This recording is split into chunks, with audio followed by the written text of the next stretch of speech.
बाजरी वाळू घातली दारात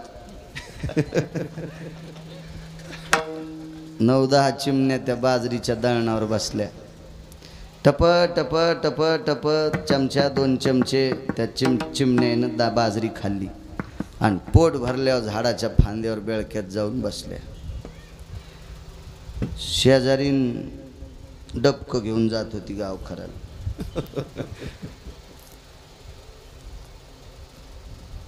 तीन पाहिलं माझीनं बाजरी वाळू घातली तिनं तर दरोजा लावून घेतला हिनं डबकर इचून दिलं आणि त्या डबक्यात 2 किलो बाजरी नेली सुनाल म्हणली जीजी तुम्ही तर सुन म्हणल्या आत्याबाई तुम्ही तर बाथरूमला गेलत्या मोकाट्या बस काय तिच्याहून एवढा नांगर गुतला पुन्हा जाता येईल पण बाजरी आणली खारोड्याला 2 किलो हे आपण इतकं येड्यावानी करतो म्हणून आपल्याला दुःख आहे पक्ष्यानं पासा बाजरी खाल्ली त्यानं गोठोडं बांधून न्यायचा विचारच केला नाही आपण गोठोडे बांधून ठेवतो याच्याकरता आपल्याला दुःख आहे मी तुम्हाला सांगायलो म्हणजे मी लय धुतला तांदूळ होय मी तर तुमच्या पुढे 2 पावलं विठाला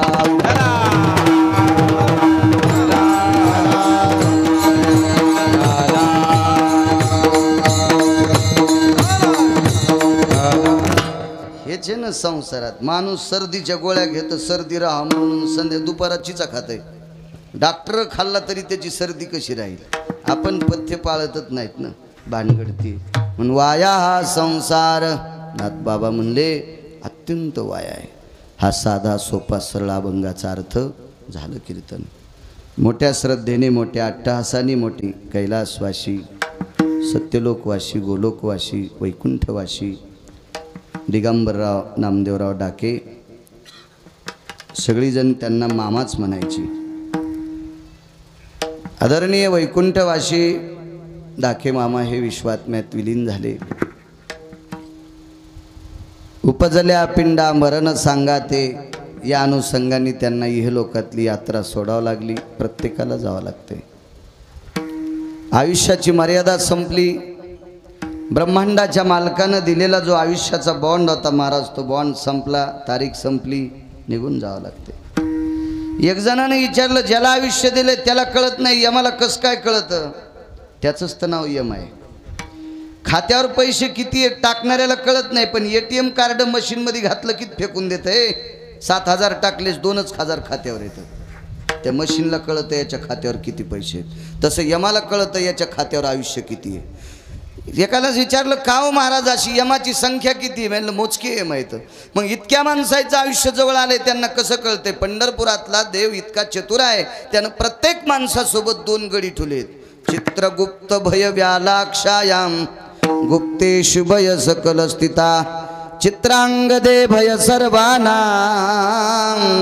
गुप्तेश फल जयो नाम एकाचं नाव चित्र आहे एकाचं नाव गुप्त आहे ते प्रत्येकाच्या खांद्यावर बसलेत ते बरोबर आयुष्याची मर्यादा संपल आली की आम्हाला सांगतात बाबा या आता हे उद्या 12:15 वाजता जाणार आहे तुझं तू इथं येऊन बस ते पास घेऊनच येते पारद्यासारखा ते पारधी म्हणजे शिकारी जसा पास असतो ना तो असा टाकण्यासाठी तसा तो माणसाला काढण्यासाठी पास काळ येऊशाला बसतो येऊन या काळ बैसला शेवसा काही काहीला घमेंड असते माझ्याकडे पैसे भरपूर आहेत मला काळ भेल नाही भेला रावणाला भेला नाही तुझ्याकडे आहेतच किती तुका म्हणे ज्याची संपदा एवढी सांगा ते कवडी गेली नाही एवढी मोठी संपत्ती वारकरी संप्रदायात एकाही संतांनी एकाही हलकट श्रीमंताची दादा दखल घेतली नाही पण तुकोबारायाने रावणाची घेतली कारण रावण नुसता श्रीमंत नसून विद्वान होता फक्त एका मार्कानं त्याचा पेपर गेला एकच मार्क चुकला त्याचा आणि मार्क जरा परमार्थात तो मार्क महत्त्वाचा आहे त्या मार्काचं नाव आहे आचरण नावाचा मार्क हो एवढा विद्वान रावणासारखा संस्कृत पंडित पृथ्वीवर जितके देश आहेत एकाही देशात नाही जन्माला आला एवढा विद्वान होता नाही त्या हवा लागायली म्हणून त्या हुशार आहेत ना हां ते दुसरीकडे काऊन बसणं त्याला माहिती इकून कूलर आहे बाळ्याजवळ विडाला विडाला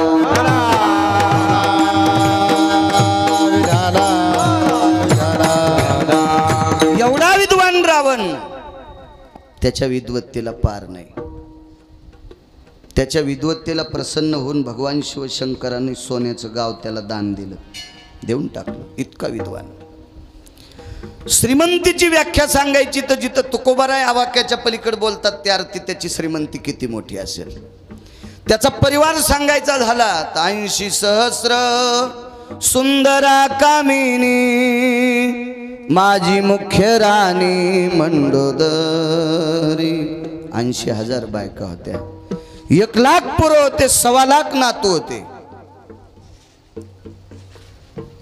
सासरे 80,000 होते. सासा नाहीच सांगता येणार महाराज. सासा कशा सांगता येतील. ज्याच्या जावायनं एकट्यानं 80,000 केल्या, मग रावणाचा सासरा 4-4, 10-10 तर करीतच असेल ना. म्हणून सासरे सांगता येतात 80,000, बायका 80,000. पण सासा किती असतील अजून आकडा नाही सापडला मला. सापडलं पुन्हा कधी योग आला तर सांगेल कीर्तनात. एवढा मोठा श्रीमंत, त्याला दुपारा हाणलंय, त्याला दुपारा हाणलंय. तर आपल्याकडे श्रीमंती आहेच किती, किती श्रीमंती. असं सप्ताह चालू होता एक मोठा, आणि त्या सप्त्यामध्ये 10-15 हजार लोक रोजचे जेवत होते. येऊन या काळ बैसला शिवसा. 10-15 हजार माणसं रोजचे जेवायचे. सप्ताह 50 वर्षापूर्वीचा असेल.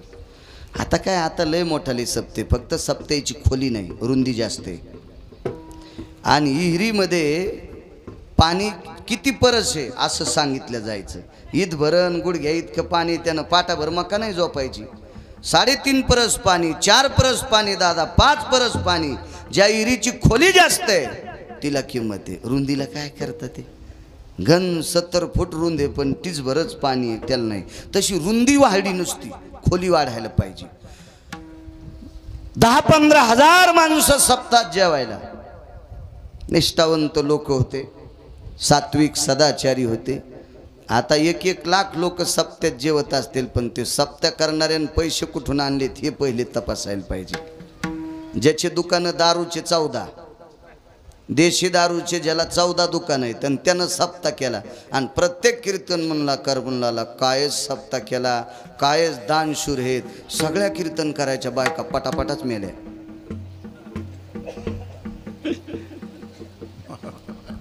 वैकुंठवासी माधव महाराज मगर सांगायचे, अरे ज्याचे देशीचे 14 दारूचे दुकान आहेत त्यानं महाराष्ट्रातल्या किती बायका विधवा केल्यात. त्यानं वरचे ढकणं ऐकले तर वर्षात 2-2 सप्ते करीन ते मोठमोठाले. आणि त्याचं तुम्ही कीर्तनात जर वर्णन केलं तर तुमच्या बायका मरत्याल. निंदात्वा स्तुती करावी देवाची, कीर्ती मानवाची वरणू नये किंवा गाऊ नये. इतराची स्तुती आम्हा ब्रह्महत्या, इतराची स्तुती आम्हा ब्रह्महत्या, इतराची स्तुती आम्हा ब्रह्महत्या, इतराची स्तुती आम्हा ब्रह्महत्या. त्या एका पांडुरंगा, पांडुरंगा एका वाचून या पांडुरंगा. एकाची स्तुती आम्हा ब्रह्महत्या, एका त्या पांडुरंगा वाचून या, एका पांडुरंगा वाचून या. अनेकाची स्तुती आम्हा ब्रह्महत्या, एका वाचून या, एका पांडुरंगा वाचून या.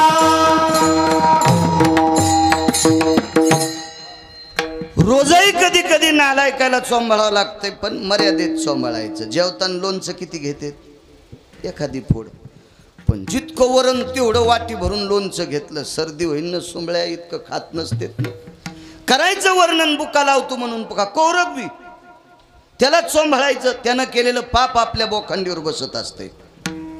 तो काळ होता निष्ठावंत लोक, स्वातंत्र्याच्या मागे पुढचा काळ, त्या काळात चालत असलेला तो सप्ताह. त्या सप्त्यातला 3रा दिवस येऊन या काळ बैसला शिवसा सांगतोय. सोडच नाही काळान चांगल्या चांगल्या.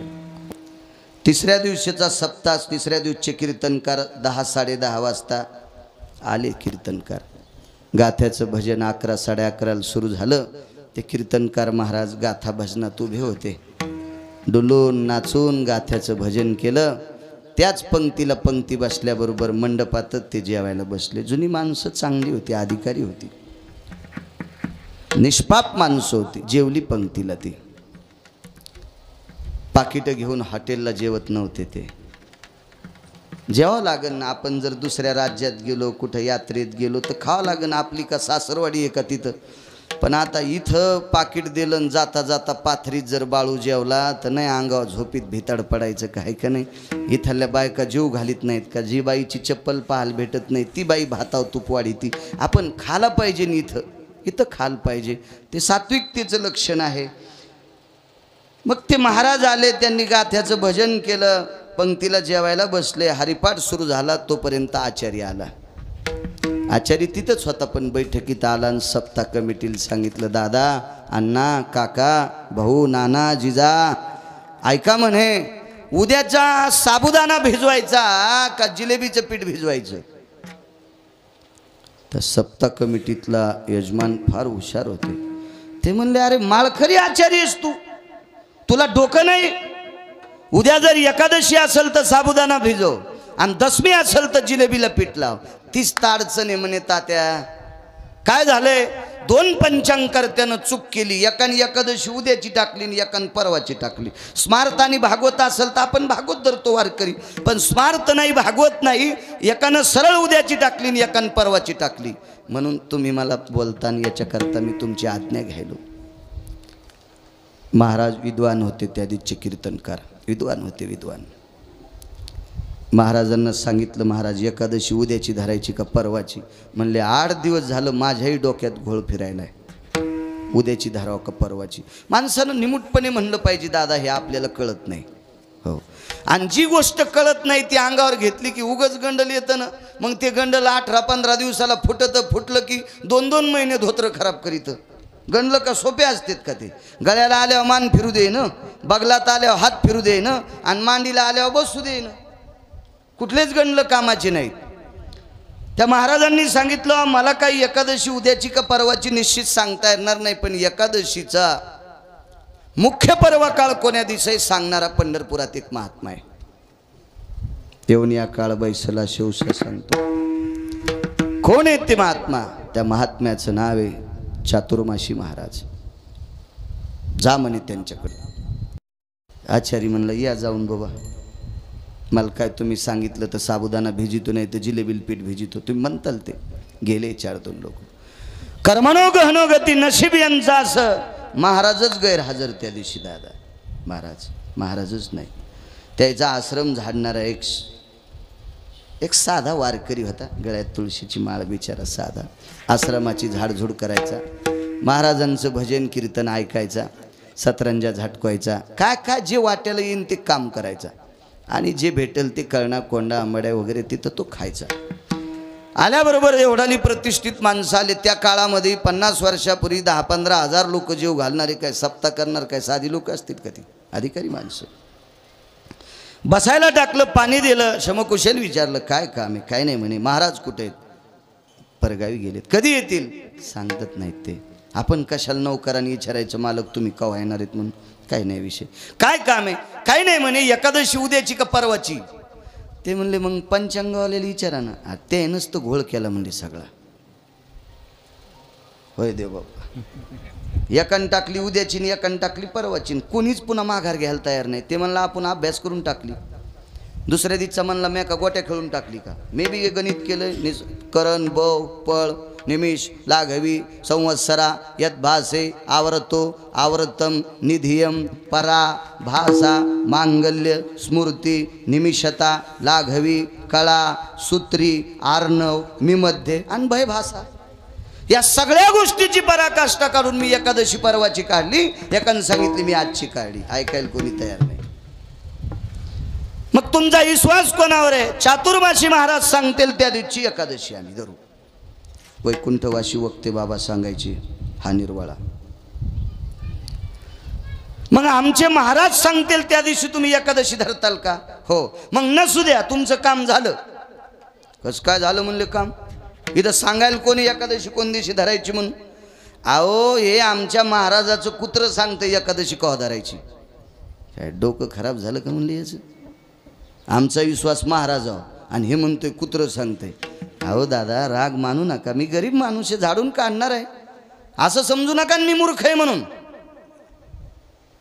पण आमच्या महाराजावर तुमचा विश्वास आहे ना, मग आमचे महाराज पंचांग पाहत नाहीत, कॅलेंडर पाहत नाहीत, कोणाला विचारित नाहीत. ज्या दिवशी कुत्र सकाळी 3 वाजता भाकर खात नाही त्या दिवशी महाराज एकादश धरते. अरे म्हणले अवघडच कुठे.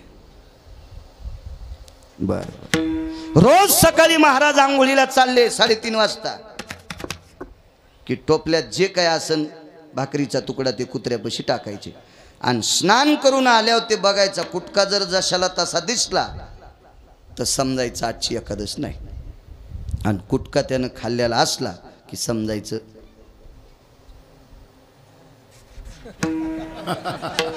आले जाग्यावर विठाला विठाला विठाला विठाला.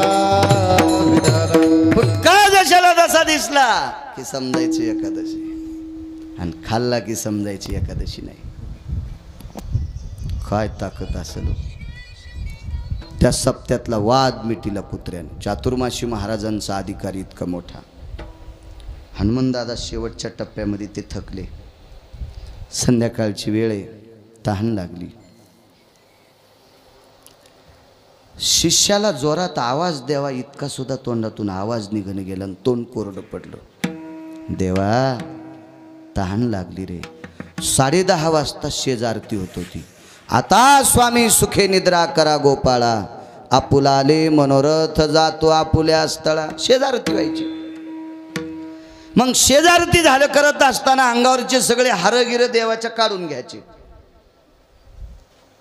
एक शेज टाकायची, त्या शेजेचे मंत्र म्हणायचे. निद्रा भयो शयन स्थितायाम जगदानंद कंद पतयो, प्रमुख रुक्मिणी प्रमुख पांडुरंग देवतायां शय्यारूढो तल्पकम आह्वानांच प्रियतान्न मम. देवा तुम्हाला झोपण्यासाठी पुष्पाची शेज केलेली आहे, आपण झोपून घ्या. मंत्र म्हणायचं काम ब्राह्मणाचं.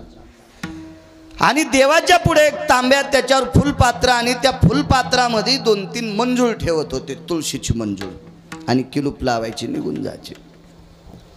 दुसऱ्या दिवशी सकाळी ते काका आले पाहते तर तांब्यात अर्धा तांब्या पाणी आहे आणि एकही मंजूळ नाही. गेल्या 2-3 पिढ्यात असं कधी झालंच नव्हतं. हनुमंत दादा त्या ब्राह्मणाने विचार केला, पुजाऱ्यानं, असं कसं झालं असेल महाराज. तेवढ्या अवकाशात काकडा चालू होता, देवाचं स्नान चालू होतं, आणि चातुर्माशी महाराजांच्या मठातून एक चौकदार आला आणि सांगितलं चातुर्माशी महाराज जात राहिले, आणि अचानक त्यांच्या तोंडात 2-3 मंजुळा अर्धाल्या अडकलेल्या आहेत. त्यावेळेला पुजाऱ्यानं सांगितलं, मी फुलपात्रात ठेवलेल्या मंजुळा ते पाणी फुलपात्रात टाकलं, फुलपात्रानं चातुर्माशी महाराजाला पाणी विटेवरच्या मालकाने पाजलं आणि मंजुळा तोंडात अडकल्या. दृष्टांत संपला.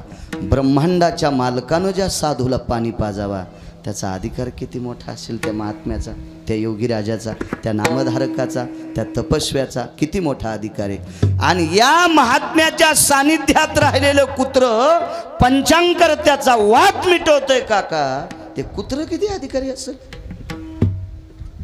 या सगळ्या गोष्टीचा विचार केला तर चातुर्माशी बाबा किती अधिकारी असतील. पण त्यांनाही काळानं सोडलं नाही. येवनिया काळ बैसला सेवसा, येवनिया काळ बैसला सेवसा, जाकी तो से कैसा डोळे आता, जाकी तो से कैसा डोळे आता, जाकी तो से कैसा डोळे आता.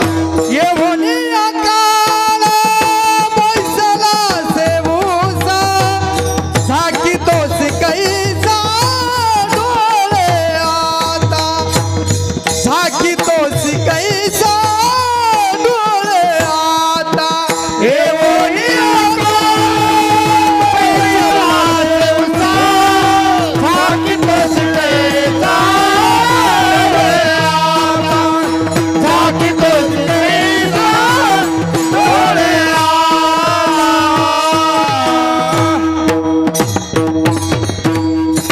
एवढी मोठी चातुर्माशी बाबा त्यांच्या जर उशाला काळ बसून हे लोकातली यात्रा त्यांची संपतोय.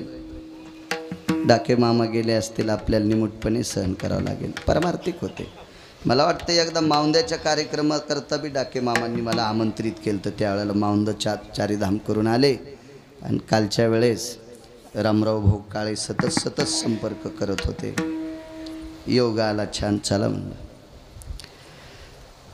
या टोकाला गेलेली पारमार्थिक क्षेत्रातली माणसं जातात तर 4-2 अभंग पाठ करणाऱ्यांना अंगाला गंडल लावून घ्यायचंच नाही. मला कसा यम नेईल, शक्य नाही, ते शक्य नाही.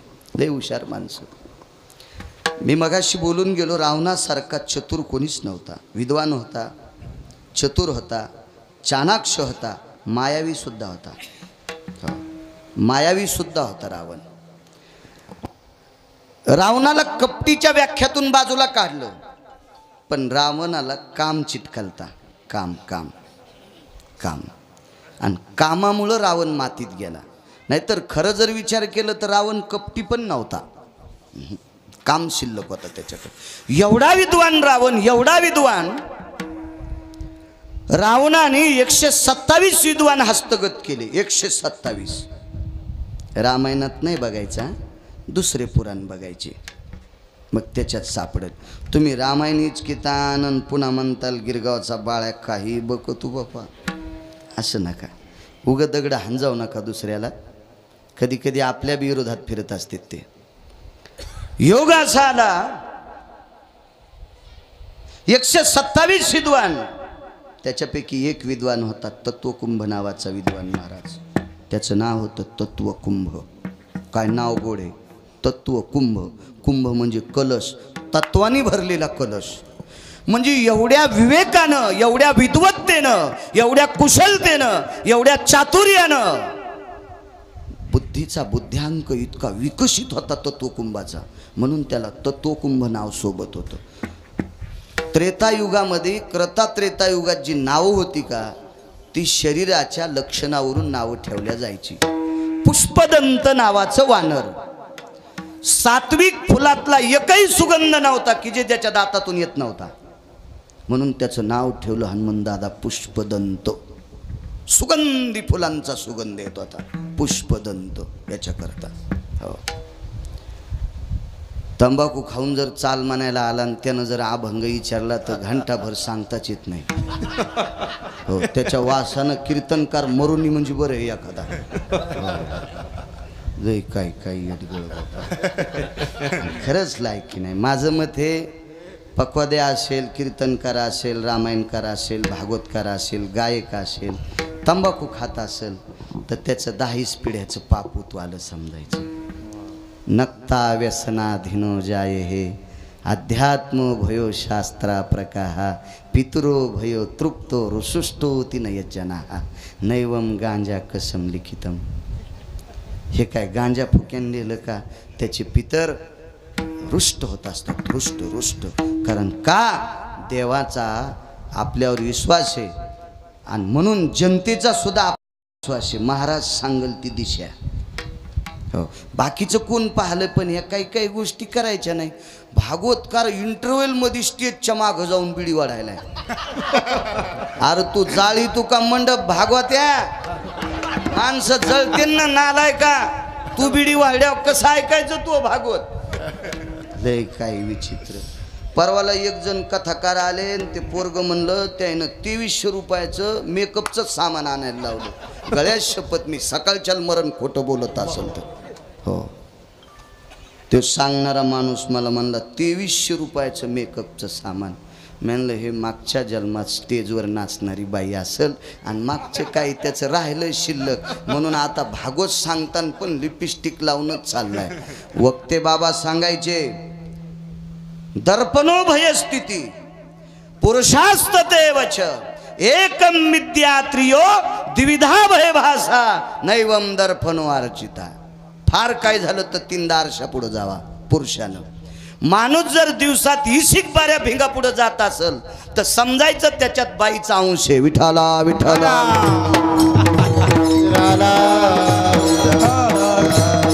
नटाव स्त्रीनं नटाव. आपण काय नटायचं, शेविंग केली पाहिजे, वस्त्र चांगले घालायचे, इस्त्री गिस्त्री पांढरे शुभ्र, इतकं 3 बाऱ्या. या ममुल्या आहेस का तू. विठाला विठाला विठाला विठाला.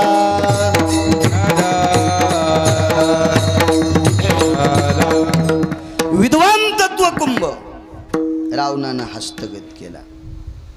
रावणानं त्याच्या हाताने दादा 14 विमानं तयार करून घेतले. 14. आता वरी किती असतील काका त्याचं काय मेळ नाही. लय मोठ्या कंपनीचे मला वाटतं स्पाईजेट, एअर इंडिया असे लय मोठी नावं असतात. आपल्याला काही इंग्रजी येत नाही. बसायचा योग आला तुमच्या पैशामुळं. माणसानं खरं बोललं पाहिजे आहे का नाही. आपली जी विमान पुसायची लायकी नव्हती.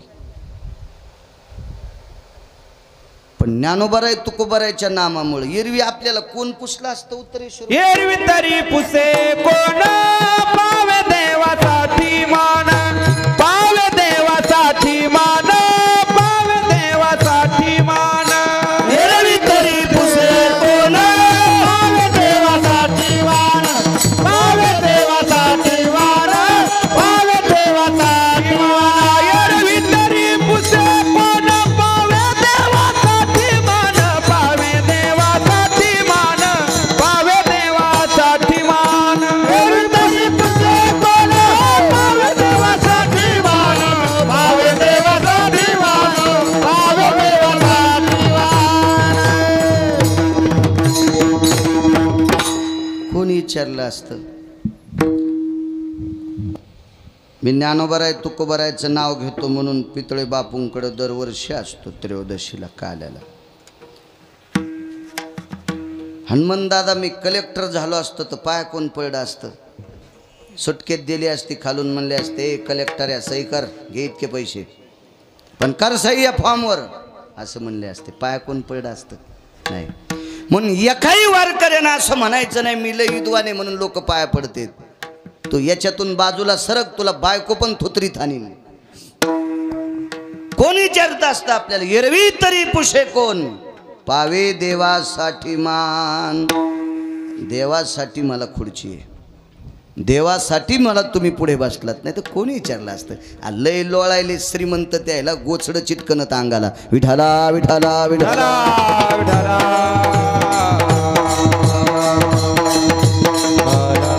एवढा हुशार तत्व कुंभ 14 विमानं केले. 3 विमानाचे नाव सांगतो. 11 घरी गेल्यावर पहा. एका विमानाचं नाव आहे पुष्पक विमान. हे अधिकारी लोकांना घेऊन जाते. कोण अधिकारी? स्वर्गाला सरळ जाणारी लोक. त्याच्यापैकी एकादशीच्या पुण्याईवर रुक्मांगद नावाचा राजा सदेह वैकुंठाला गेला. पुरीसह राजा वैकुंठी गेला. पुरीसह राजा वैकुंठी गेला. पुरी म्हणजे गाव. रुक्मांगद धर्मांगद हे दोघं बाप लेक. हरिदिनी पुण्य भयो जगदां धारयन्ति मोजसा अधिष्ठितं पत्यायां वैकुंठा स्थापयामि. पुरीस वैकुंठाला पुष्पक नावाच्या विमानात तो गा धैर्य सागरू जाळीला तयाने संसारू. रांढेसी माता उच्चारू भिक्षा पात्र धरियले करोनी कामाची कुरवंडी नामकंठी हृदय पेरे. तो गा गोपी चंदन नृपवर मैनावती माता सुंदर पाचारिले पुष्पक आरुडला तैवो. काय 16,000 बायकाला माय म्हणला. रांढे पाचारिता माता म्हणून सगळ्या बायकाला माय म्हणला. हो. मुक्तचंदाला राज्यावर बसलं. त्रिलोचन राजाचा पुत्र. देवासाठी घेऊन जोग अवघा भोग त्याजीला, अवघा भोग त्याजीला, अवघा भोग त्याजीला. देवासाठी घेऊन जोग अवघा भोग त्याजीला, अवघा भोग त्याजीला, अवघा भोग देवासाठी घेऊन जोग अवघा भोग त्याजीला.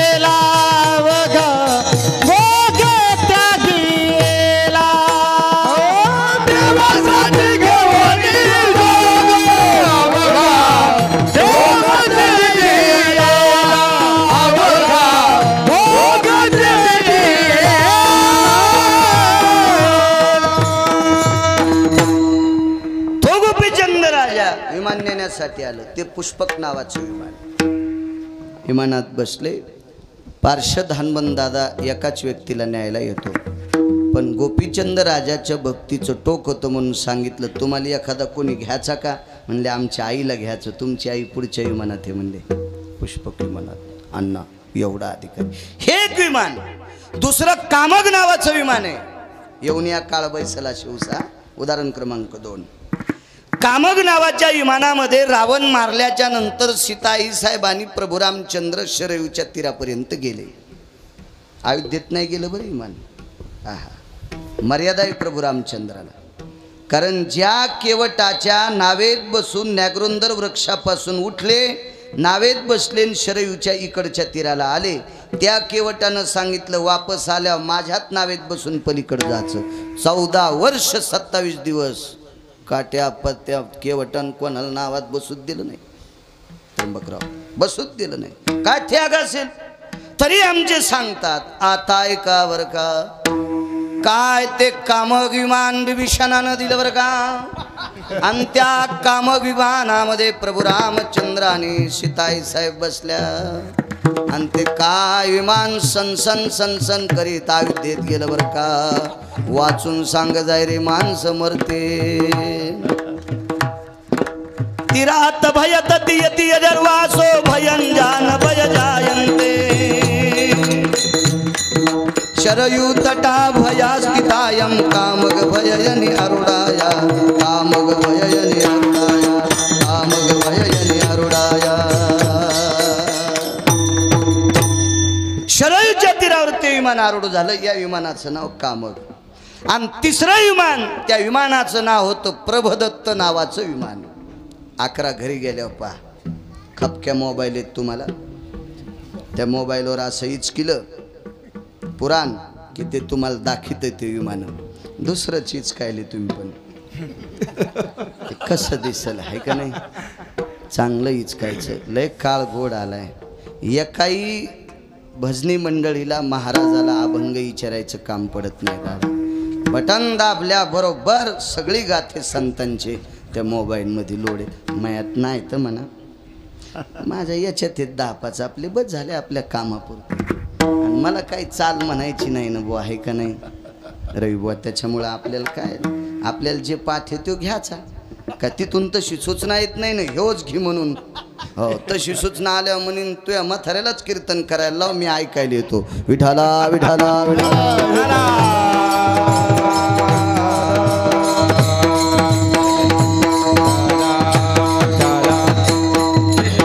योग असा आला. हे प्रभदत्त नावाचं विमान हे 14 तयार केले तत्वकुंभाने. 14 महाराज 14 केले. रावणानं 13 विमानात बरीच लोक बसली, पण एका विमानात स्वतः पण बसला नाही. 6व्या क्रमांकाचा संन्यासी आमलेकर नारदाने विचारलं, लंकेश हे विमान इतकं झाकून ठुलस, याच्यात तुम्ही कधी बसले का नाही? म्हणले याच्यात लक्ष्मी बसवायची. काय म्हणले येड्यावानी करायला रावणा तू. आव जाऊ बोलला ते. अरे तुला कसं बोलून, ते लय मोठा माणूस होता ना. काय म्हणले रावणा 80,000 बायका आहेत आणि कशाला लक्ष्मी बसवायची? नाही म्हणले समुद्र मंथनातून निघली तहापासून डोळ्यात अशी कचकच करायची म्हणली ती. हो तिला एकदा ह्या विमानात बसवायचं. अरे नको म्हणले. तुमच्या लोकांना शहाणपणा केला तर ते दारू पिऊन पालथे पडले राक्षस. रावणाच्याच कुळातले होते ना ते. आणि कशाला तुम्ही विचार करता तिचा?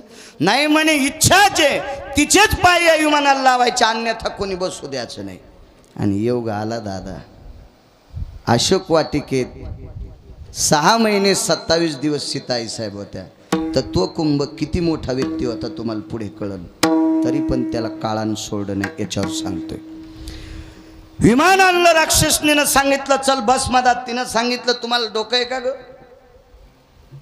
मी ज्याच्या नावानं कुंकू लावते त्याचं नाव घेते, राम राम म्हणते. ही जागा इतकी राममय झालेली आहे. जेथ सीतेची वस्तू घडे राम राम स्मरती झाडे. तिथले खडे गवत काड्या कुड्या हे सगळं राम राम म्हणत होतं. इतकी माझ्या मालकावर श्रद्धा आहे, काय सांगता तुम्ही त्याच्याकडे चल म्हणून? त्या राक्षसनीन सांगितलं राम जिवंत आहे, ती कशी येईल मालक? लय हुशार रावण्या, रावण्यानं 3 माणसं बलिले. त्याची भावकी तुमच्या गावात आहे का? हा नाही तो उग मै गाडी फोडायची पुन्हा त्याला रावण्या म्हणल्यावर, मग काय ताण. 3 माणसं बोलिले. एकामध्ये मानवी पुतळ्याचा शिल्पकार होता, हुबेहूब रामाचा चेहरा तयार केला, पण रावणाच्या मनात बसून. दुसरा होता, त्यानं ते पुतळा चेहरा तयार करत असताना त्या डोक्यात नारळ घातलं. नारळ आपण फोडतो का नारळ? तुम्ही बघा, कोणतंही नारळाची सगळी शेंडी काढा, 2 टिपके गवस देतात डोळ्याचे, 2 टिपके. हे क्रतात्रेतायुगाच्या अगोदर नव्हते. एक पुराणातले 2 श्लोक सांगतात आणि वैकुंठवासी माधव महाराज मगर सांगतात. हो, भांगाऱ्या भुंगाऱ्याने सांगितलेलं ऐकलं नाही पाहिजे, अधिकारी माणसाची साक्षी असते. हो, कीर्तन शक्यतो पाहुणी ग्रंथ करावे कीर्तन, मग भीती वाटत नसते. व ज्याच्या खिशात 1-2 लाख रुपये आहेत का, दिरे 20 किलो गुळ, आणि 150च घेऊन गेला म्हणला 15 किलो गुळ द्या, ते हानीन न तोंड आहे का नाही? कसं शक्य? ही पुराणातली बादशाह लोक होती ती. माधव महाराज मगर म्हणजे पुराणातलं एवढं मोठं सखोल रत्न होते. मला असं वाटतंय असं जन्माला येणे आता शिल्लक आहे. विठाला विठाला विठाला.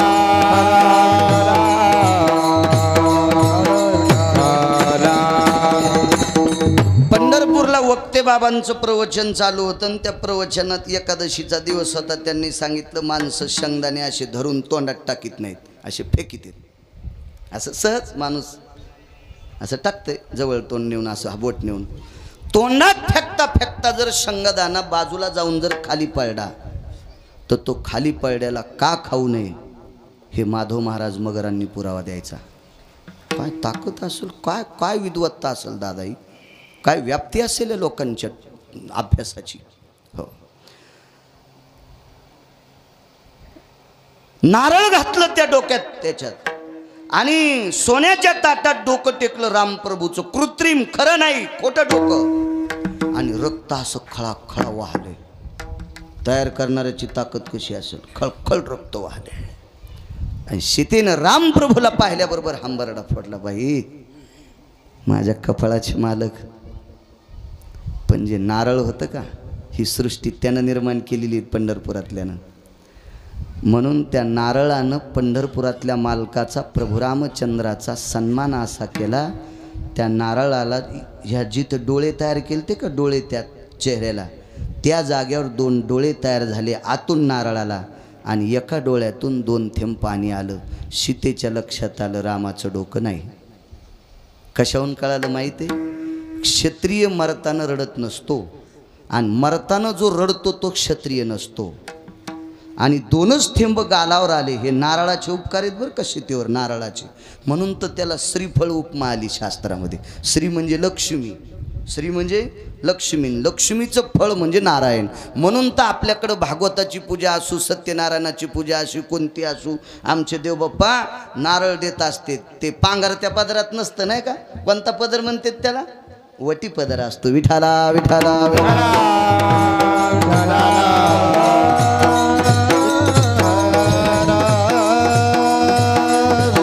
म्हणून त्याला श्रीफळ नाव पडलं. श्रीफळ. अजून 2 कारण आहेत श्रीफळ नाव का, पण कशाला सगळ्या गोळ्या एकट्या घेतल्यावर रिॲक्शन येत असते. म्हणून शहाण्या डॉक्टरने एकच गोळी दिली पाहिजे. घाम गेली तो ऊन आहे, पुन्हा घाम याचा. असो, योग असा आला. डोकं पाहिल्याबरोबर राक्षसने सांगितलं आता तुला बसायला काय हरकत नाही. नाही म्हणे, शंका आहे माझी. अगं काय शंका घेती, हुबेहूब रक्त पडायला लागले. असा माणूसच कोणी नाही, तो राम आहे. ठीक आहे. राक्षसनीनं सीतेला उचललं आणि त्या विमानात टाकलं. आईसाहेब बसत नव्हत्या. इतक्या राक्षसनीनं कवटाळलं तरी सुटू लागल्या, तरी पकडलं, पुन्हा सुटल्या, तरी धरलं, पुन्हा सुटल्या. शेवटी राक्षसनीची ताकद मोठी झाली आणि इतक्या हव्यासानं सीतेला उचलीत असताना त्रिजटा रडू लागली. आक्रोश करू लागली, काय नालायक हे माझा काका, म्हणजे तिचा चुलता, हलकट हे माझा चुलता, ह्याला अक्कल नाही. 80,000 बायका असताना कशाला बाईवर बाहुबळ करायचं. रडू लागली. आणि विमानात सीता बसली की खत खत खत खत खत खत त्रिजटा हसली. ही त्रिजटा खुर्चीसाठी भजन करणाऱ्या भजनेची पोरगी होती. आपण बी त्याची आदित येत, आपण बी पाकिटासाठीच करतो ना. आपण कुठं लगेच त्याचे चुलतेच येत, आपण त्याच्यासाठीच करतो ना. 2 लोकांना बिभीषणाला महाराज म्हणलेत नाही. तुकोबाराय म्हणले, देवा तुला जे करायचं ते कर, पण मी बिभीषणाला महाराज म्हणणार करीसी ते देवा करी माझे सुखे, करीसी ते देवा करी माझे सुखे, परमित्याची मुखे नमने संत, परमित्याची मुखे नमने संत, परमित्याची मुखे नमने संत, परमित्याची मुखे नमने संत.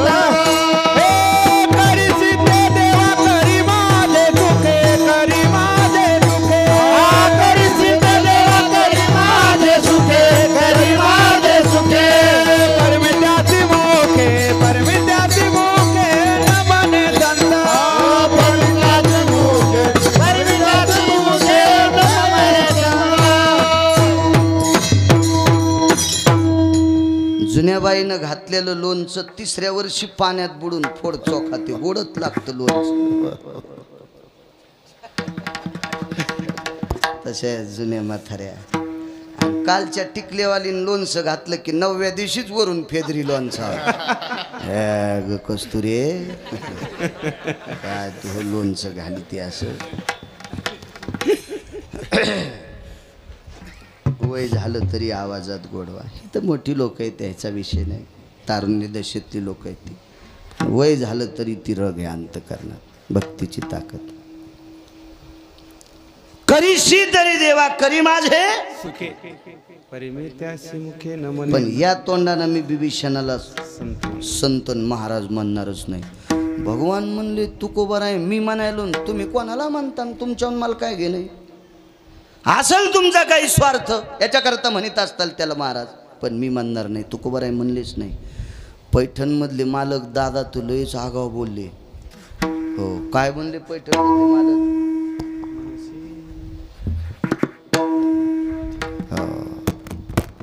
खाली येऊन बोलले पैठणमधले मालक बिभीषणाला. खाली येऊन मनशी बिभीषण शहाणा परी तो महामूर्ख जाना,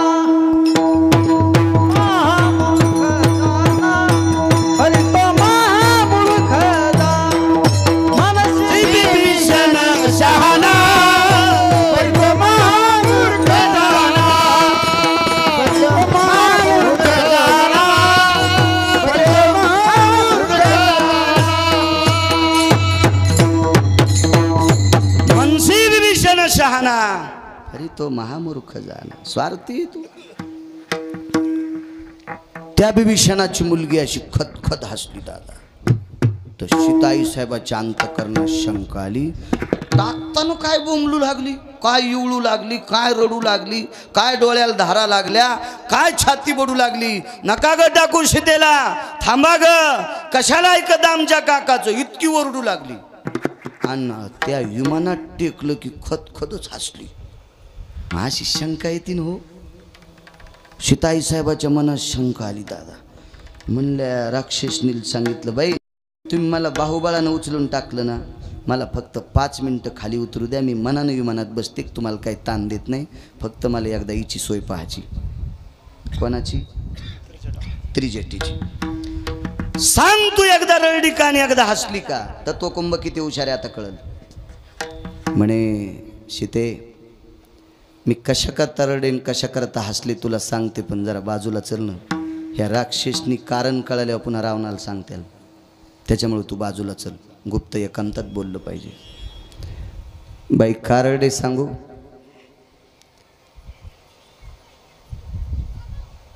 ज्याला असं प्रत्यक्ष रक्त अंगातून निघत होतं कापलेल्या डोक्यातून, डोळ्याच्यातून पाण्याचे थेंब आले. अशी मला शंका आली की खरंच रामाचं डोकं असेल.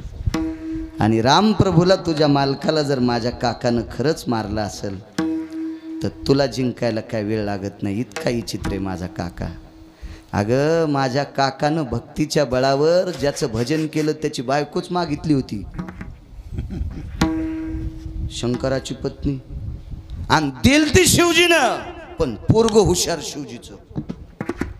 हो ते मानतात ना तुम्ही 10 दिवस, त्याच्या पुढं पती खेळतात पुन्हा. हो हे साधच समजित शिवजीच्या त्या पोराला. यायला वाटतंय आमचा बब्याचे कांते हो, त्याच्या जवळ पती खेळणं काय काय. अरे त्यानं रावणाच्या मुसक्या आवडल्या तर तू झोपीत कष्ट पेटीन ते जरा हिशोबात राहत जा. लोकांना पैसे द्यायचे आणि त्या पैशाच्या बळावर गणपती पुढं पती खेळतात. झोपीत भिताड पडन अंगाव, याचा अर्थ अख्खं जीवन मातीत जाईल. सामान्य गणपती आणि त्या गणपती बाप्पानं आईला सोडिलं. फार हुशार होते, फार हुशार तात्विक. मग एवढा माझा काका विचित्र आहे. सीते तुला हस्तगत करूच शकत नाही कोणी. कशाला बोलती बाई. अगं जगाला निर्माण करारा हाडा मासाचा कुंभार, कुलाल हाडाचा बाप झाडाचा अखंड मडके घडी तोरे. हे 3.5 हाताचे गाडगे तयार करायचा कुंभार, सत्य लोकाचा मालक विधाता, भक्तीच्या बळावर माझ्या काकानं देवधवाला ठुला. देवपूजा करायला होतं ब्रह्मदेव. चतुराननो भयो प्रातार विनियोग यत् प्रातोर षोडशोपचारे विनियोगेन पंचोपचारे सप्तसागरं हवानांच प्रियतान्नमः पंचगंगा हवानांच प्रियतान्नमः रत्नोदकभयस्थितो चंदनंच महत्पुण्यं पवित्र पापनाशनाक्षिदंच महत्पुण्यं पवित्र पापनाशना. हे मंत्र म्हणण्यासाठी ब्रह्मदेव ठेवलाय माझ्या काकानं. ए जगाला प्रकाश देणारा दिनपती दिवे लावायला आहे. जगाला प्रकाश देणारा निशापती त्याचं कूलर आहे कूलर. विंझणे वारीतसे निशापती. निशापती म्हणजे चंद्र, कुलर इंधन म्हणजे वारं. वारं घालित इतका माझा काका गेले. तुला हस्तगत करायला काय लागतंय म्हणून रडत होते ग. बरं ठीक आहे जाऊ दे, तुझं माझ्यावर प्रेम आहे. रडत होती, हसली का. मला काही क्षणात कळालं राम जिवंत आहेत. पागलीस का ग तू, तुला अक्कल आहे. मला टाकत असताना रडती आणि मी विमानात बसल्याबरोबर तुला कळते माझे राम जिवंत आहेत. कोण सांगितलं तुला. वसकावून बोलल्या सीताईसाहेब महाराज. तर त्रिजटा हुशार होती, म्हणले बाई दटू नकोस ना मला, मी खोटं कसं बोलू. ज्या विमानात तू बसलीस का त्या विमानाची अशी खासियत आहे, या विमानाला विधवा स्त्रीचा पाय लागला की विमान जळून जाते. या विमानाला विधवा स्त्रीचा पाय लागला की विमान जळून जाते. आणि तू 5 मिनिटं झालं या विमानात बसलीस तरी विमान जळत नाही. याचा अर्थ तुझ्या कपाळावरचं कुंकू शाबित आहे. काय विद्वान असेल महाराज विमान तयार करणारा. असा सापडू शकतो कोणी विमान करणारा. त्याचं नाव आहे तत्वकुंभ. कडकडातून मिठी मारली त्रिजटेला. बाई माझ्या कपाळावरचं कुंकू जिवंत आहे हे विमान सांगताने तुला माहित आहे. त्याचं नाव होतं तत्वकुंभ. दादा रावण मारला. रावण मारल्याच्या नंतर विभीषणाला राज्य दिलं. तत्वकुंभाला जहागिरी दिली काही कोपऱ्यात लंकेची. आणि प्रभू रामचंद्र अयोध्येत पोचल्यावर पाठीमागून निरोप आला, पत्र आलं. ते पत्र भगवान परमात्मा वाचत असताना डोळ्यातून पाणी येत होतं. सगळ्यांनी विचारलं का रडता, सांगत नव्हते. एका व्यक्तीनं पाय धरले आणि विचारलं प्रभू का रडता. तिचं नाव होतं उर्मिला. उर्मिलेने विचारल्याबरोबर डोळ्यातून पाणी आलं प्रभू रामचंद्राचं. सांगितलं ऐक ऐक ऐक ऐक, तुझीला मोठी ताई म्हणतीस का, तिच्या कपाळावरचं कुंकू शाबित आहे असं सांगणारं विमान तयार करणारा तत्वकुंभ नावाचा व्यक्ती पहाटे ब्राह्मी मुहूर्तावर गेला आहे. 127 विद्वानापैकी एक विद्वान होता. रावणानं हस्तगत केलता तो. असं इमाम तयार करायची ताकद ज्याच्याकडे, तो तत्वकुंभ नावाचा व्यक्ती. त्याच्या सुद्धा उशाला येऊन या काळ बैसला सेवनिया काळ बैसला सेवनिया काळ बैसला सेवनिया काळ बैसला राखी कैसा डोळे आता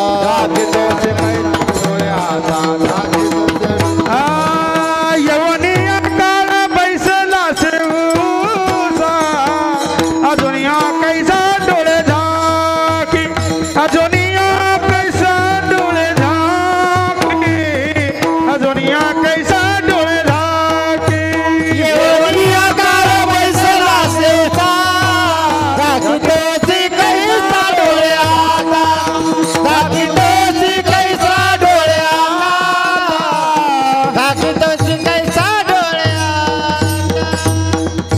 येऊनिया काळ बैसला सेवसा झाकीतो शिकैसा डोळे आता. किती मोठा तत्वकुंभ, ज्याच्या बुद्धीचं टोक तपासित असताना विधात्याकडे तराजू नाही असा एवढा अधिकारी तत्वकुंभ जर जाऊ शकतो, दादा आपली काय कथा आहे. काळानं सोडलं नाही. ज्या दिवशी काळ उशाला बसत असतो, आयुष्याचा बॉन्ड संपला रे संपला की महाराज त्याच्याकडे एक कातर आहे, कनेक्शनच तोडून टाकते. आता येईनं जे कनेक्शन तोडलं की ते कूलर बंद, तसं त्या यमाजवळ एक कातर आहे, शरीराचे आणि आत्म्याचं कनेक्शन तोडतंय.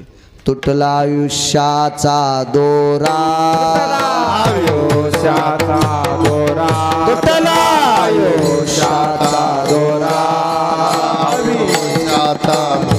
येरवाऊगा पसारा येरवाऊगा पसारा एरवाऊगा पसरा एरवाऊगा पसरा एरवाऊगा पसरा एरवाऊगा हे तुटला आयुष्याचा दोरा येरवाऊगा पसारा येरवाऊगा पसारा येरवाऊगा पसारा तुटला आयुष्याचा दोरा येरवाऊगा पसारा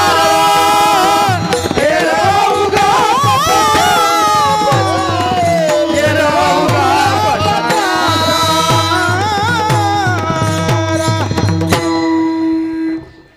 आयुष्याची माळ तुटली की सगळा पसारा होत असतो. आत्मा शरीराच्या बाजूला गेला, याला प्रेत म्हणत असतात. आणि प्रेतात रूपांतर झालं की ज्याला त्याला घरी ठेवत नाहीत, त्याची जागा कुठे आहे? झाला प्रेत रूप शरीराचा बाबा लक्ष्याला ठाव मशानीचा क्या बात आहे? लक्ष्याला ठाव मशानीचा झाला प्रेत रूप शरीराचा लक्ष्येला ठाव मशानीचा लक्ष्येला ठाव मशानीचा झाला प्रेत रूप शरीराचा भाव. प्रेतात रूपांतर झालं की त्याला मळ्यात नेऊन पेटून देत असतात. हो. चांगल्या चांगल्याला पेटवावं लागलं.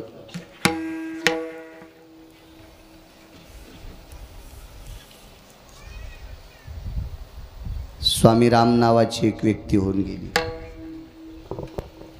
राम शास्त्री नावाची व्यक्ती वेगळी, पेशव्यांच्या काळातली व्यक्ती होती. स्वामी राम नावाची व्यक्ती ही स्वातंत्र्याच्या अगोदर 10-12 वर्षाच्या काळातली व्यक्ती, फार अधिकारी व्यक्ती. हे स्वामी राम नावाचे संन्यासी महात्मे नर्मदेच्या तीरावर अनुष्ठानाकरता बसले. दुसऱ्या कडव्यात सांगितलं होतं, वाचे नारायण वदेतु सादर. भजन केल्यानं माणसाला काळ चुकीत आहे. तू कसा अधोगतीला काळ नेत नाही. भजन म्हणायचं कशाला? रात्रंदिवस टाळ वाजणे हेच भजन आहे का? चांगलं बोलणं सुद्धा भजन आहे. चांगलं बोलणं सुद्धा भजन आहे. भजन आहे. 50 एकर जमीन कमिली मथऱ्यानं. 72च्या दुष्काळात सगळीत लोक बेजार होते. इथं सगळ्या धोत्रावाल्यांना माहिती आहे. मला कळत नाही, कारण मला 83चा जन्म आहे. मला 72 काय कळणार आहे? पण तुम्हाला 72चा दुष्काळ माहिती आहे, थोडाफार जुन्या म्हाताऱ्या लोकांना माहिती आहे. मिलू खाल्ले, बरबडे खाल्ले, टाकून आंबाड्या भाजून खाल्ल्या. 72च्या दुष्काळात एका बाईला एक पोरगीन पोरग झालो. मी कीर्तनाला गेलतो त्यांच्याकडे. मोठं घर, आता त्यानं रावणाला ओव्हरटेक केलंय. पण मागची परिस्थिती सांगितली. तिचा मुलगा नायब तहसीलदार आहे, ते रिटायर होत आले आता. तर मी म्हणलं बाई पहिली परिस्थिती कशी होती. 72च्या दुष्काळात हे पोरग झालं म्हणे, पोरगी जुळे झाले. पद्याला काहीच नाही, बाळंतीन झालं. पद्धतीतनं गावरान तुपाचा शिरा हे ते सगळं. आता हो, पतीला काय होतं, फांदाची भाजी शिजली महाराज मीठ टाकून, करा करा करा पिळली, आणि 2 भाजीचे गोळे खाल्ले म्हणे मी बाजाव बसून. आणि त्या भाजीपासून दूध ह्या पोराला पाजलं, ते नायब तहसीलदार झालं. काय परिस्थिती असेल त्या काळात. 50 एकर जमीन कमिली आणि पोरग बापाला सांभाळीनं. कणाल भजन म्हणायचं माहिती आहे. ते पोरग तुमच्यासारख्याचं ऐकत होतं. तुम्ही जाऊन त्याला सांगितलं बाळा अरे 72च्या दुष्काळात काय फजिती काढील तुझ्या बापानं, काय लागतंय 2 टायमाला 2 भाकरी, त्याला सांभाळ बरं. तुमच्यासारख्याचं ऐकून त्या पोरान बापाला सांभाळलं. दादा हजारो पंढरपूरच्या वाऱ्या केल्याचं पुण्य तुम्हाला प्राप्त होते. याचं नाव भजन आहे. हो, चांगलं काम करणं भजन आहे. हो, मला वाटतंय चांगलं काम करताना बंद करून जर भजन केलं तर पंढरपुरातल्या मालकाला आवडत नाही. आवडत नाही, आवडत नाही, आवडत नाही. पांडे नावाचा राजा जनतेची सेवा न करता जप करायला बसला. ते हत्तीच्या जन्माला गेलं. बघा गजेंद्र व्याख्यान श्रीमद भागवतातलं. त्याचा मागचा जन्म हीच का, त्या गजेंद्राचा कोण होता माठीमागे, तो पांडे नावाचा राजा होता. प्रजेची सोय न करता ते जंगलात माळ घेऊन गेलं. म्हणून अगस्तीनं शाप दिला, बेट्या तू जनावराच्या लायकीचा आहेस, तू हत्तीच्या जन्माला पावशील. रामशास्त्री नावाची व्यक्ती बोलून गेलो मगाशी. पेशव्यांचे न्यायाधीश होते दादा, ते पेशव्यांचे न्यायाधीश होते. आणि काही काही निकालावर पेशव्यांच्या सह्या घ्यायच्या होत्या, शिक्के राजाची मुद्रा घ्यायची होती. आणि मग रामशास्त्री न्यायाधीश होते. रात्री न्यायाधीश होते आमच्या कीर्तनाला. ज्ञानेश्वर बरगांडे म्हणून हो न्यायाधीश होते. रात्रीचाच प्रसंग होता तो. रामशास्त्री गेले तर म्हणले अरे तुम्ही कधी आले. म्हणले 2 तासापूर्वी येऊन बसले. मंत्री, महामंत्री, सुमंत्री, राजाच्या खालचे लोक 2 तासापासून. अरे म्हणले 2 तास तुम्ही बसले तरी राजा तुम्हाला भेटत नाही, काय काम आहे.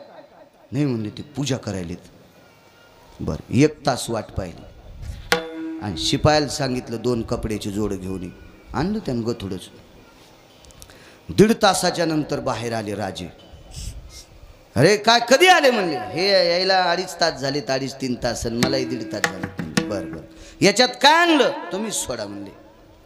सोड्याच्या नंतर 2 भगव्या लुंग्या, 2 भगवे फेटे आणि 2 भगवे उपरणे. म्हणले हे 2 माणसाचा संन्याशाचा पोशाख कोणाला, एक तुम्हाला आणि एक मला. या देशाचा प्रांताचा राजा जर प्रजेचे कामं सोडून देवधूत असेल तर त्यानं संन्यास घ्यावा. आणि माझ्यासारख्या न्यायाधीशाला जर तुमच्यासारख्या राजाची वाट पाहावी लागती त्याच्यापेक्षा मी संन्यास घ्यावा. कामासारखा परमार्थ दुसरा कुठलाच नाही. काम म्हणजे वासना नाही. ज्याच्या वाट्याला जे काम आलंय ते काम भजन आहे. डॉक्टर जर पेशंट रात्री 2 वाजता तपासित असेल आणि त्या पेशंटचं पोट दुखत असेल किंवा एखादी डिलिव्हरी आली असेल, त्या मुलीला जर मुक्त केलं असेल, बाळाचा जन्म झाला, तिला दुःखातून मुक्त केलं, सुखरूप घरी पाठिलं, तर हजारो यज्ञ केल्याचं पुण्य त्या डॉक्टरला भेटते. त्याचंही भजनच आहे, भजनच आहे, भजनच आहे.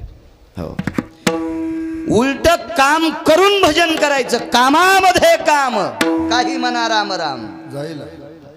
ही ताकद आहे त्याच्यामध्ये.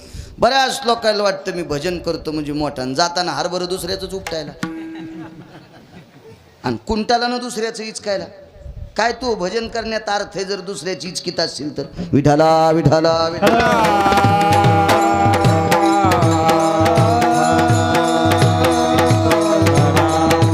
स्वामी राम नावाचे संन्यासी, हे रामशास्त्री वेगळ्या, हे राम नावाचे संन्यासी फार मोठे. हे 1949 ते 51 शंकराचार्य होते. 1949 ते 51 शंकराचार्य होते ते. 2 वर्ष शंकराचार्य पद भोगलं. शेवटचा आता मुद्दा येऊन या काळ आपला टाइम बी होती, माणसं जेवायची तर हो हिशोबात आवरलं पाहिजे कीर्तनकारांना. पदाचा राजीनामा द्याला. माझ्याकडे एवढे पैसे नाहीत तरी एक मुद्दा सांगतो तुम्हाला. 100 कोटी रुपये जर खर्चिले तर 1-2 बाऱ्या खासदार होता येते. अक्कल नसली तरी होता येते, पण पैसे तितके पाहिजे. पण 1000 कोटी रुपये जरी जवळ असले तरी शंकराचार्य होता येत नाही. कसं होता येईल महाराज? कसं ते पैशाने विकत भेटणारं पद नाही ना. हा गाढवायचे मत पैशाने विकत भेटतील, नालायकायचे मत पैशाने विकत भेटतील, पण शंकराचार्य पैशाने होता येत असतं का? ज्यानं जीवनभर व्याभिचार केला त्याला उत्तरेश्वर वारकरी कसं होता येईल? एक मुद्दा सांगू का सोपा? बाल ब्रह्मचारी त्यालाच होता येते ज्यानं जीवनात लग्नच केलं नाही त्याला. संन्याशी लग्न करणाऱ्याला पण होता येते, संसार त्यागायचा आणि मग तो नुसता संन्याशी. पण बाल ब्रह्मचारी नाहीत म्हणतात त्याला, ज्याला जीवनात कामाचा संग नाही त्याला. तो त्या यादीत शंकराचार्यांच्या तो अधिकार लागेल ना दादा. आणि त्या शंकराचार्य पदाचा राजीनामा. आता कोणते बी पद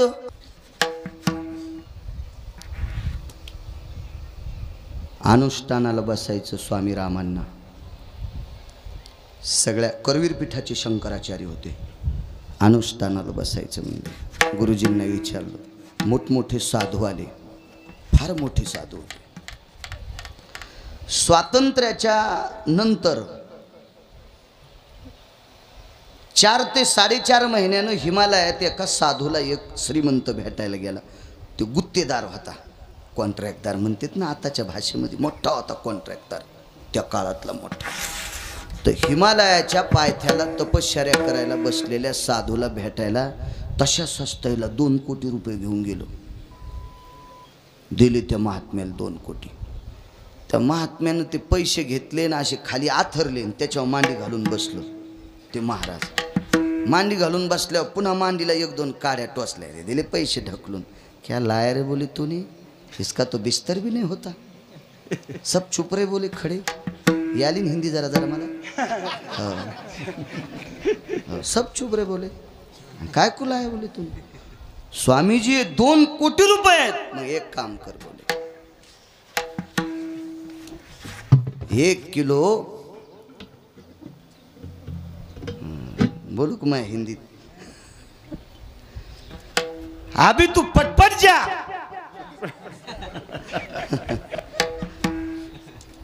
आणि 1 किलो सफरचंद बोले जल्दी घेऊन ये.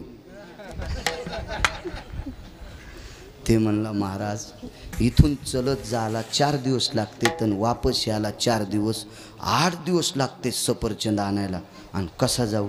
महाराज म्हणले 2 कोटी रुपये मला दिलेस, आथरून केलं तर नरम लागणं, धुनीत टाकले तर शेक लागणं, आणि फळं आणायचे तर आणता येणं. मग माझ्या कामाचे काय ते फळं? काय कामाचे आहे पैसे? याला म्हणायचं विरक्त माणूस. हो, कशाला विरक्त? कसं? दुसऱ्याचा लाईट शॉर्ट झालेला 1 जणांनी फेकून द्याला बाहेर. शॉर्ट झालेला लाईट यानं पुढचं काच फोडलं आणि मागचं ते असतं ना ॲल्युमिनियमचं खिशात टाकून घरी नेलं. मी म्हणलं कशाला ते? म्हणला याच्यावर पोरायला गारी गारी येते. आणि ह्यो संन्यासी ह्यो महाराज झाल्यावर काय कामाचा आहे का नाही? एका दिवसात भारती किन्न ह्यो कोणाच्या हावली करीन ना ते.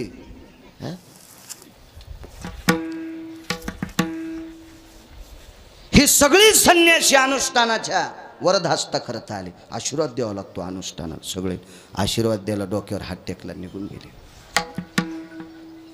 काय माणसं नर्मदेच्या स्नानाला कोणी प्रदक्षिणाला येऊ लागले लोक. कोणी फुल टाक, कोणी तांदूळ टाक, कोणी गंध लाव, आणि कोणी रुपया 8 आणे 4 आणे टाक, असे टाकू लागले.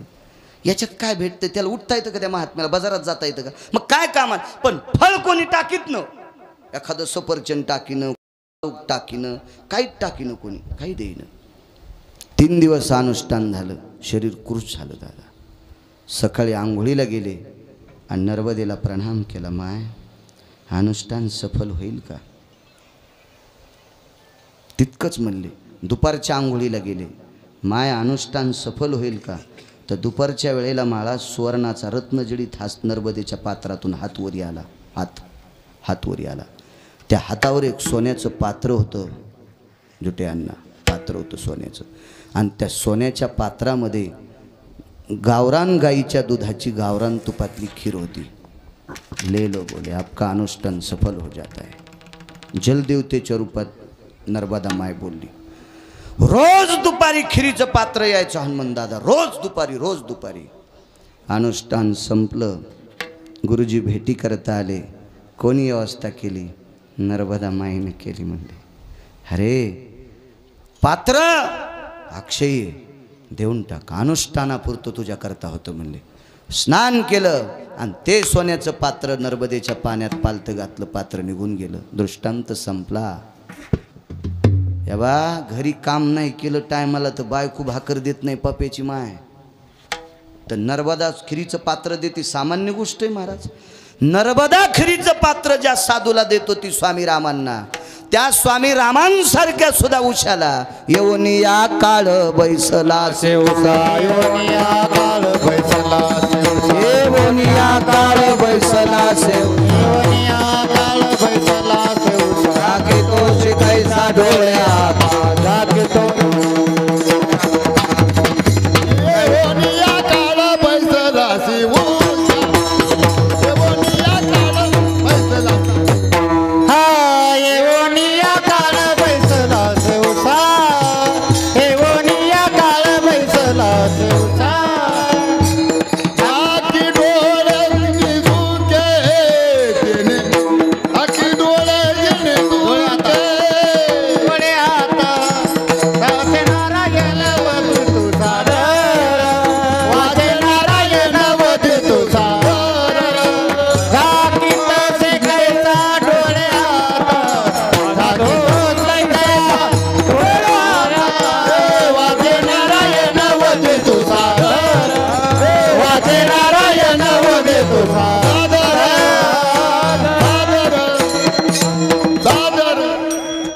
किती मोठे असतील लोक नाही सोडत काळानं.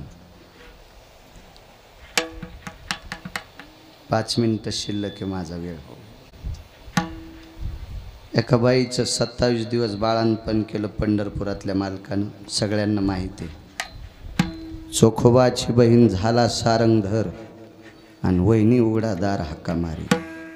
27 दिवस बाळंतपण केलं. कोणाचं पुण्य असेल? नवऱ्याचं, मुलाचं. मुलगा व्हायचा राहिला होता. पुण्य होतं सासऱ्याचं. आशीर्वाद होता सासऱ्याचा. 27 दिवस पंढरपुरातला मालक लुगडं नेसला दादा आणि बाळांती धुतले. बाळाती किती बेकार असते त्या जुन्या बायकायला विचारा. मी काय बाळातीन झालो नाही अजून. फक्त मला वाचायचं नाद आहे. पोरगी बाळातीन झाली आणि तिला पोरग झालं. आणि पोरीच्या माईचं ते पोरग कोण मग? नातू. आणि ही म्हातारी त्या पोराची कोण? आजी. आजीनं नातवाचे संडास केलेले बाळाते ज्या दगडाव धुतले का त्या दगडाव आजी तिचं लुगडं धुत नाही. सांगावं एखाद्या बाईने मी धुते म्हणून. मी तिच्या मरुस्तर छपला सांभाळितो. हो म्हणजे नातवाचे बाळाते ज्या दगडावर धुतले का त्या दगडावर आजी स्वतःचं लुगडं धुत नाही. मला माहीत होतं आमच्या मसुबाच्या डवाला करपराव बायका धुणं धुवायला जात होत्या. मसुबाच्या खालून ज्या बाया धुणं धुवाल्यात असं लक्षात घ्यायचं यायची तर कोणतरी बाळातीन झाली. वरी धूत देत नव्हत्या. बायाले कुरकुर करीत होत्या. माले देवलसनी हे मोठी निर्मळे खाली मरावून खाली खपावून अशा कडा कडा बोट मोडीत होत्या बाया. काय काय म्हणून जिच्या घरी बाळांतीन झाली का त्या खाली धुणं धुत होत्या. हो इतके बाळांते घाण. त्याचे हात किती पवित्र असतील मालकाचे. आणि त्या पवित्र हातानं पंढरपुरातला मालक ते बाळा ते धुत होता 27 दिवस. याच्या पलीकडे सांगू का? माणसानं लुगडं नेसलेलं पाहायचं नाही. हो पाहायचं नाही. निषेध सांगितलं. किती निषेध. एकदा पंढरपुरातल्या मालकाला लुगडं नेसावं लागलं एका म्हाताऱ्याला मारायसाठी. त्या म्हाताऱ्याचं नाव पितामह भीष्माचार्य. हो लुगडं नेसला. लोक शिखंडी झाला. खटवाम क्लीम व्याम भयो हो हो येत शिखंडी भय जायो हो अपात्रो पुरुषार्थो जायो द्वापारे च दर्शयामी स्थितां द्वापारे च भयानां अंबरा भय कामिनी स्वरूपा नटा भयस्ततेव च जगदानंद कंदपतये नमः. किती खाली यावं लागलं मालकाला. शिखंडी झाला मालक, शिखंडी. 27 दिवस लुगडं नेसला. ताकद कशाची? 3 गोष्टीची मुद्दा ऐका आणि मग आपला जय विठ्ठल. चोखोबरायच्या वडिलाचं नाव रानोबा नावाची व्यक्ती होती. भजन कशाला म्हणते एका मुद्द्यात कळतं तुम्हाला. आता बाईनं मालकाची सेवा करणं भजन, मुलांना आईवडिलाची सेवा करणं भजन, घरातल्या सगळ्या तरुण लोकांना घरातल्या म्हाताऱ्या माणसाची सेवा करणं भजन. हो, बाई मालकाला नीट बोलत नसल आणि सोहळ्यात जात असेल तर समजायचं चुडेलीन फिरायली. गळ्यात शपथ मला पाप लागन मी जर खोटं बोलत असेल तर. हो, महाराज घरी आल्यावर काजू बदाम टाकून दूध देते आणि पप्प्याचा बाप चहा करा म्हणल्यावर म्हणली सकाळीच प्यालता ना. अशी बाई ज्या गावात असेल दादा त्या गावात पाऊस कमी पडतो. हो, प्रजन्यो खंड वृष्टी हो कामिनी निषदो भया आबलाहा व्रतारेव च शैवानां गत्वा खंडेशिस्ततः धरादिवी रुष्टयं प्रजन्ये खंडोस्ततो जनाः नैवं गांजा कसम लिखितम. हे गांजा फुक्यान लिहिले का? खंडवृष्टी पडत असती. मालकावर श्रद्धा कमी असणारी स्त्री ज्या भागात आहे त्या भागात बाईचा सर्वात मोठा आपला देव नवरा आहे. मुलाचा सर्वात मोठा देव आपले आई वडील आहेत. मायबाप केवळ काशी तिने न जावे तीर्थाशी. भजन करीत असेल, कीर्तन करीत असेल आणि म्हणत असेल मथारी जन्म जमतच नाही तर तुला आमुष्याच्या दिवशी पैठणच्या तळ्यात टाकाव. निदान तुला खाल्ल्यावर झिंगे बोंबील तरी सुधरतील. विठाला विठाला विठाला. म्हातारे झाले वडील, थकलं शरीर, आंघोळ घालायचे. चोखोबाराय वडिलाला आंघोळ फुकट नाही काम करीत दादा देव. येडा आहे का तो? आंघोळ घालायचे असे हाताला धरून मध्ये न्यायचे. धोत्र स्वतः नेसवायचे, बाजीवर नेऊन बसवायचे. पण शेवटचा टप्पा इतका बिकट झाला, कपड्यातच बाथरूम झाली. हातपाय चलनत. आवाज दिला चोखा. कशाला भजन म्हणायचं बघा. जी बाबा ये मा इकडं. चोखा उद्यापासून मला खाण्याचा आग्रह करी जाऊ नको रे. आता जाता येत नाही बाथरूमला, लघवीला, संडासला आणि तू बळच खाऊ घालतो रे. पाय न धोतर भरलं. मग काळजी करू नका म्हणे बाबा. उचललं वडिलाला. घराच्या मागं दगड होता त्याच्यावर टेकलं आणि एका हातानं वडील धरले आणि एका हातानं पाणी टाकायचं. हे सगळं खरं झालं. हात तर 2च आहेत. एका हातानं डोकं धरलं, खांदा धरला आणि एका हातानं महाराज पाणी टाकायचं. पण कमरेचा गुढा सोडून कंबर धुईन कोण? आता हात तर 3 नाहीत. तसेच बसले 5 मिनटं. बाईनं पाहिलं. बाई म्हणजे सोयराबाई. बघितलं. आलादी आल्या. बांगड्या वाजू दिल्या नाही हातातल्या, पाय वाजू दिले नाही. काय? काही नाही म्हणे लक्ष्मी, बाबाची कंबर धुवायची. मी धुते ना, तू सुनेस. सुनाला सासऱ्याची कंबर कशी धुता येईल? आतापर्यंत कोणी धुतली नाही ना. आणि मी तुला काम कसं सांगू? माझी आई जर जिवंत असती ना सोयरा, माझ्या आईनं पाणी टाकलं असतं आणि मी बाबाची कंबर धुतली असती. माझी आई आधी गेली ग. दुसरी एक गोष्ट आहे ग सोयरा, माणसाच्या 2 स्त्रिया कंबर धुत असतात. एक बायको आणि दुसरी मुलगी. मुलीला बापासाठी काय लाज वाटत असते? मुलगी बाप आहे तो, तिनं काय लाजायचं? पण लक्ष्मी 500 कोसावर माझी बहीण आहे मेहोना राजामध्ये, विदर्भात, बुलढाणा जिल्ह्यात. आणि आई माझी देवाघरी गेली. मला कोण बाबाला जर धरायला कोणी भेटलं तर मी पाणी टाकीन आणि कंबर धुईल. मालक एक करता का? जसे तुमचे बाबा आहेत तसे तुमच्या बाबाला मी एरवी सासरा समजिते, तुमच्या नावानं कुंकू लावते म्हणून. पण आजच्या पुरतं तुमच्या बाबाला मी बाप समजिते. आणि बाप समजून सासऱ्याची कंबर धुते. सोयरा तू पाणी टाक, मी कंबर धुतो. नाही, तुम्ही एका हातानं मामांजीला धरायचं, एका हातानं पाणी टाकायचं आणि मी कंबर धुते मामांजीची. अण्णा धोत्राचा गुढा सोडा आणि सुनबाईनं दादा कंबर धुतली. दुसरं धोत्र गुंडाळलं, बाजार नेऊन टेकलं. काय म्हणलं नाही म्हातारं त्या दिवशी. दुसऱ्या दिवशी आवाज दिला, चोखा जी माई कंबर कोण धुतली रे? बाबा मीच धुतली. खोटं बोलू नकोस चोखा, तुझ्यावर काहीतरी अडचण आहे त्याच्याकरता खोटं बोलतोस. तू वारकरी आहेस, तू खोटं बोलणारा व्यक्ती नाही आहेस.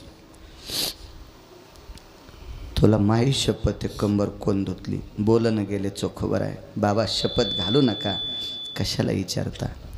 म्हातारा इतकं हुशार होतं हनुमान दादा. त्या म्हाताऱ्यानं सांगितलं, चोखा कंबर माझी कोण्या तरी बाईनं धुतली. बाबा तुम्हाला कसं कळालं? कंबर धुताना बांगड्याचा आवाज आला. इतकं हुशार म्हातारं, बांगड्याचा आवाज. आणि बाळा बांगड्याचे हात दोनच माझ्या कमरात लागू शकते. एक मी जिच्या सोबत लग्न केलंय तिथं गेली देवादारी, पण दुसरी माझी मुलगी लांब आहे रे, कोण धुतली? आणि मग चोखोबराच्या तोंडातून वाक्य पडलं, तुमच्या सुनबाईनं कंबर धुतली. ठीक आहे, मला उठून बशितोस? पाठीला हात लावला वडिलाला आणि उठून बशिलं. चोखोबऱ्यांना आवाज दिला, सुनबाई जी मामांजी या इकडं. आहो जाऊ बोलत होते पूर्वीच्या काळातले म्हातारे सुनायला, आहो जाऊ बोलायचे. काळ गोड होता तो. बाजावरचे पाय स्वतःचे आखडे चोखोबराच्या हाताने उठून बसलं मुलानं. आणि बाजाच्या पाय त्याला सुनाला बसशील. सुनाला हात दाखिती बाई. महाराज दोन्ही हात सुनाच्या हातात घेतले. बाई तो क्रांती केलीस, तो बदल केलास. बायको शिव कमराला हात लागू शकत नाही परिस्थितीत. मुली शिव कोणी लावू शकत नाही, माणसं कोणी लावतील.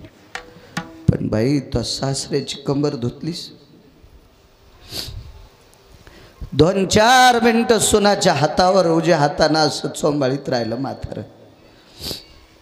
काय हात आहे बाई तुझा, काय हात आहे? हात खाली सोडून दिला अण्णा आणि वरी पाहिलं. आणि पंढरपुरातल्या मालकाला विनंती केली, 35 वर्ष एकसारखी तू वारी केली, काय मागितलं तुला? उलट जे म्हणणाऱ्या लोकांनी मला तुझ्या दर्शनाला येऊ दिलं नाही. नाही येऊ दे. 35 वर्ष वारी केली, 35 वर्ष श्रीमंत माणसाच्या आंब्याची डाल तुला आणून दिली. त्या डालीमुळे एकदा मला मार खावा लागला. पण लक्षात घे देवा, मी जीवनभर तुला काही मागितलं नाही, पण आज मागतो. अरे माझी मुलगी 500 कोसावर रे, माझी मंडळी जात राहिली रे देवा. पण या सासऱ्याची कंबर ज्या सुनानं धुतली तिची दखल घे. मी आशीर्वाद देऊन टाकतो, जिने माझी कंबर धुतली तिच्यावर कधी प्रसंग आला तर तुझ्या पवित्र हातानं तिचं घाण काम कर. सासऱ्यानं आशीर्वाद दिल्याच्या पुण्याईवर 27 दिवस पंढरपुरातला मालक लुगडं नेसला आणि सोयराबाईचं बाळांपण केलं. याचं नाव आहे भजन. हो, हजारो कीर्तनकाराच्या बरोबरीची बाई होती महाराज ती.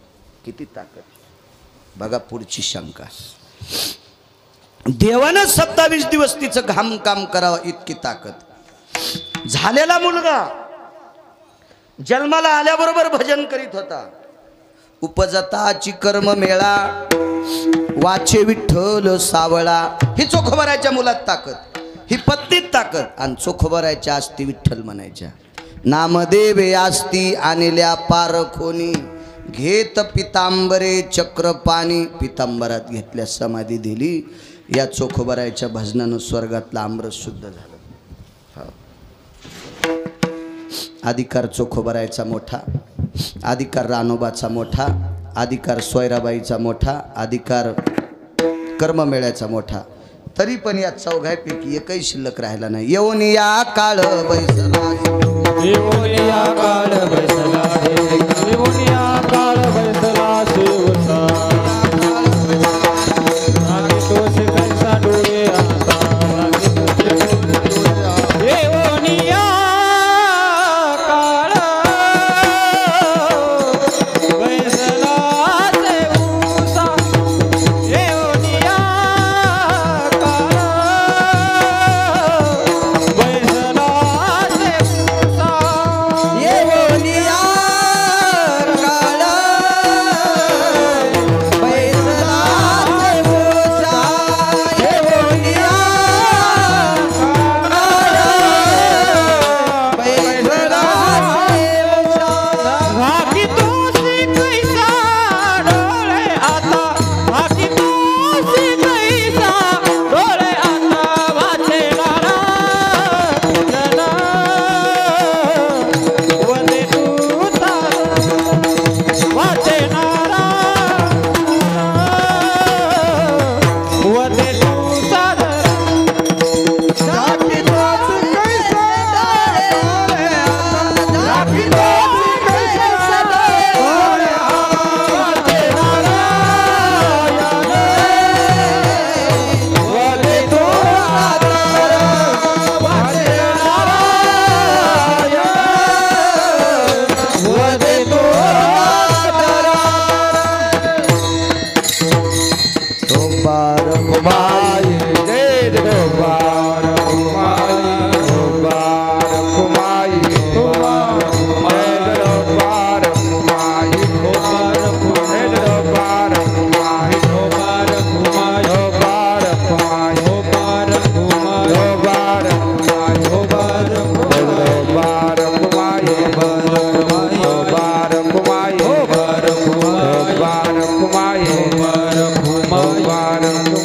बारकुमाई